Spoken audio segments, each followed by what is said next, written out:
Salut à tous, bienvenue dans cette nouvelle session de Millennials Fortune Education. Josh ici, encore une fois. Et nous allons littéralement faire ce que nous faisons d'habitude. Ok, nous allons premièrement revoir les positions que nous avons en cours et ensuite rajouter quelques paires, deux à trois paires à garder sur notre liste. OK? Alors, littéralement, si c'est votre toute première fois de nous rejoindre sur ces sessions, n'hésitez pas de cliquer sur le bouton pour vous abonner. OK? Pour bien sûr tout le temps être notifié à chaque fois que nous avons une nouvelle vidéo en ligne. Alors, on va commencer par ces positions en cours. OK? On va commencer avec Odd USD. Alors, souvenez-vous qu'on a dit que cette semaine, littéralement, il y a beaucoup d'annonces. On a déjà eu plusieurs annonces économiques. OK? Et bien sûr, il reste encore quelques annonces, entre autres le NFP demain sur le dollar américain, qui est un événement très, très majeur. Ok, donc, on va essayer de manager tous nos trades qui seront bien sûr en profit ou des trades qui seront ouverts. Et ensuite, voir ce qui va se passer. Et bien évidemment, sur le CAD également, il y a le taux de chômage qui sera annoncé, il y a le employment change qui sera annoncé. Donc, il y a littéralement tout un panoplie d'annonces. Ok. Alors, on va commencer avec Odd USD. Alors, Odd USD, vous savez bien sûr qu'on a discuté de cette paire. Nous sommes toujours dans cette correction. Pourquoi je dis cette correction? Parce que nous tenons en compte ce mouvement, ok, ce mouvement haussier. Ok, voilà notre mouvement haussier. Le prix revient sur base de la activité.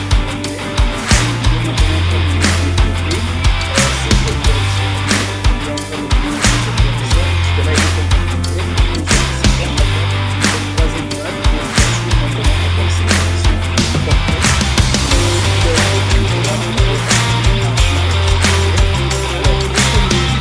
cette troisième vague pour poursuivre maintenant encore cette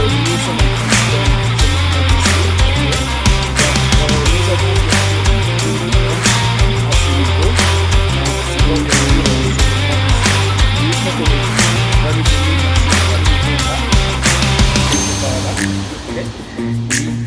On va rechercher un achat. Donc là, nous avons une position ouverte, une position en vente. Ok.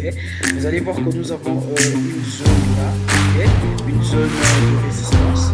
Et si on essaie de zoomer, bien sûr, vous allez voir que sur cette zone de résistance, nous sommes en train d'avoir des figures de résistance.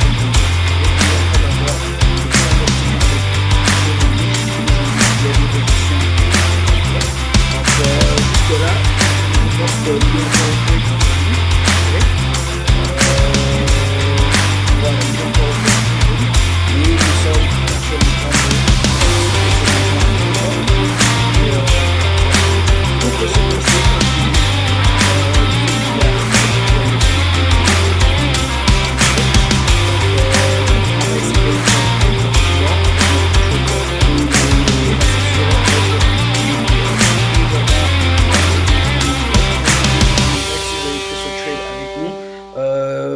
vous êtes en profit, bien sûr. Alors, NZDGPY, notre zone d'entrée était là. OK. Jusque-là, nous sommes en profit. Je vais voir combien de pips à peu près. Il nous avait donné 145 pips en profit et là, il est en train de se retracer. Nous sommes encore à 80 pips en profit. OK. Voilà, avec NZDGPY. Qu'est-ce que nous avons vu sur NZDGPY? Très simple. OK.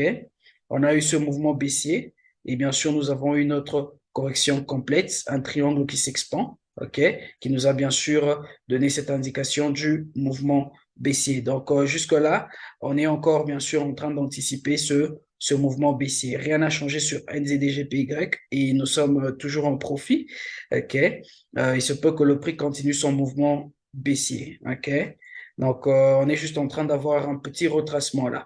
Alors, une chose, c'est que si vous n'êtes pas rentré dans ce trade, ne vous en faites pas. Qu'est-ce qui va se passer? Attendez à voir une correction là qui va bien sûr nous donner cette autre opportunité de vente, OK? Ou peut-être un retracement, OK? Et ça sera une opportunité de vente. Voilà avec NZDGPY. Et ensuite, nous avons OddCAD, OK? OddCAD, jusque-là, on a eu ce mouvement. OK, on a considéré ce mouvement baissier. Nous avons eu, bien sûr, comme vous le savez, notre correction. OK, et jusque-là, vous allez voir en fait que le prix est en train de rejeter cette zone. Il a rejeté cette zone une première fois, il a rejeté une seconde fois, il est encore en train de tester une troisième fois. Il se peut qu'il revienne encore retester une fois de plus et enfin repartir à la baisse. OK? Donc, voilà, avec Oddcat, jusque-là, notre entrée est là. OK? On est un tout petit peu en perte, en drawdown. OK? Ne vous en faites pas. On est un tout petit peu en drawdown. Le prix, il se peut qu'il reparte et nous remette en profit. OK? Donc, ce sont juste les petites fluctuations euh, du marché. OK? Donc, voilà, avec Odd CAD, ok, cette position elle est ouverte pour l'instant. Et en fin de compte, nous avons bien sûr le Nasdaq, ok.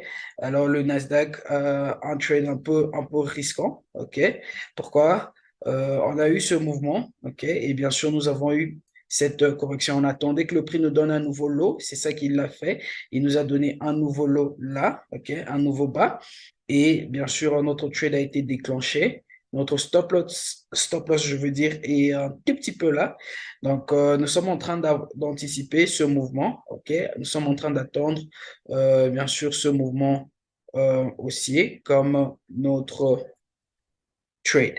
Mais jusque-là, nous attendons, ok? On est bien évidemment en drawdown sur le Nasdaq, mais nous attendons, il y a des fortes chances que le prix reparte à la hausse, ok?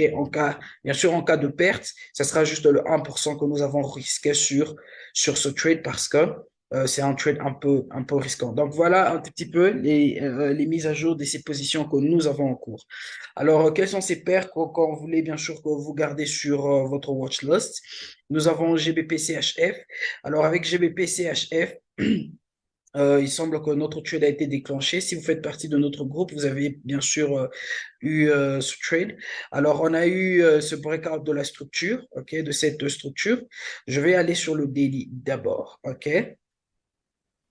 Alors, sur le daily, nous sommes toujours dans cette grande correction, ok? Vous voyez cette correction qui est là. Alors, ce qu'on voulait voir, c'est que on voulait bien sûr voir le prix revenir là un tout petit peu à la baisse, nous donner un nouveau bas là et ensuite repartir à la hausse. Mais c'est pas ce que le prix a fait. Le prix est littéralement en train de repartir là. Il est en train de repartir à la hausse, ok? Donc, qu'est-ce qui va se passer? On a eu bien sûr ce canal descendant, ok, comme structure, et le prix, vous allez voir qu'il a bien sûr brisé notre haut précédent et il s'est retracé. Quand j'essaie de mettre nos zones Fib, ok, quand je mets notre Fibonacci, vous allez remarquer en fait que le prix s'est retracé jusque dans nos zones Fib, n'est-ce pas? Et là, maintenant, il est en train de pousser à la hausse. OK? Donc, notre trade a été déclenché. Pour l'instant, il est en profit. OK? Mais bien sûr, nous sommes en train d'anticiper avoir ce mouvement haussier. OK? Il se peut que le prix pousse un tout petit peu à la hausse et puis revienne encore une fois un tout petit peu à la baisse pour nous donner bien sûr une correction comme ça et ensuite repartir encore une fois à la hausse. C'est une probabilité. OK? Tout comme le prix il peut revenir à la baisse, ok, nous donner, tester cette zone de support, nous donner un nouveau lot. Ok, s'il nous donne un nouveau lot, bien sûr, ça va maintenant nous ramener dans cette plus grande correction. Ok, il va nous ramener dans cette plus grande correction. Ok, et nous donner une opportunité d'achat. Donc, sur GBPCHF, quoi qu'il en soit, nous recherchons toujours un achat. Ok, nous sommes en train de rechercher un achat sur GBP CHF. Et ensuite, bien sûr, nous avons le USD ZAR, OK? Le USD contre le rand sud-africain. On ne va pas trop se focaliser sur le USD ZAR. Pourquoi? Parce que c'est une paire qui a le dollar, OK? Et bien sûr, nous allons attendre que nous ayons l'annonce du NFP pour bien sûr maintenant faire quoi?